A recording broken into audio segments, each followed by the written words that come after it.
അങ്ങനെ ഇതാണ് കേട്ടോ നമ്മുടെ പുതിയ വീടിൻ്റെ ലൊക്കേഷൻ വരുന്നത്. എങ്ങനെയുണ്ട് ആ ഈ ഒരു വ്യൂ സൈറ്റ്, ഈ ഒറ്റ സൈറ്റൊക്കെ കണ്ടിട്ടാണ് കേട്ടോ ഞങ്ങൾ ഇവിടെ തന്നെ സ്ഥലം മേടിച്ചത്. എങ്ങനെയുണ്ടെന്ന് നിങ്ങളും കൂടെ കാണണം കേട്ടോ. അപ്പോൾ അത് ഇവിടെ മഴ വരാനുള്ളതിൻ്റെ എല്ലാ ഒരു ഇതുണ്ട്. കണ്ടില്ലേ, നമ്മുടെ കോക്ക് കടന്ന് ആടി തിമർക്കാണ്. അതുമാതിരിയുള്ള കാറ്റും കാര്യങ്ങളൊക്കെയാണ്. കോക്കു എന്ന് പറഞ്ഞത് എന്താണെന്ന് നിങ്ങൾക്ക് മനസ്സിലായെങ്കിൽ പറയണം കേട്ടോ എന്താണെന്ന്.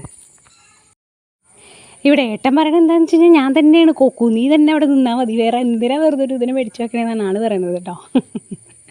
അപ്പോൾ അങ്ങനെ ഞങ്ങളുടെ വീടിൻ്റെ ലൊക്കേഷനും കാര്യങ്ങളൊക്കെ നിങ്ങൾ കണ്ടുള്ളൂ കേട്ടോ. മഴ വരാൻ വേണ്ടി നിൽക്കുകയാണ്. ഞങ്ങൾ പറഞ്ഞുകൊണ്ടിരിക്കുക തന്നെ നല്ല അസലൊരു മഴ. ഫസ്റ്റ് നമ്മൾ വീട് വച്ചതിന് ശേഷമുള്ള ഫസ്റ്റ് മഴയാണ് കേട്ടോ, പുതുമഴ എന്ന് വേണമെങ്കിൽ നമുക്ക് പറയാം. അങ്ങനെ ഇത് ഈ വർഷത്തെ ആദ്യത്തെ പുതുമഴയെ സ്വാഗതം ചെയ്തുകൊണ്ട് പുതിയ വീട്ടിൽ നിന്നൊരു ചെറിയ വീഡിയോ ഇട്ടതാണേ. വീഡിയോ നിങ്ങൾക്ക് ഇഷ്ടപ്പെട്ട് കഴിഞ്ഞാൽ നമ്മുടെ വീഡിയോ ചാനൽ ലൈക്ക് ചെയ്യണം, ഷെയർ ചെയ്യണം.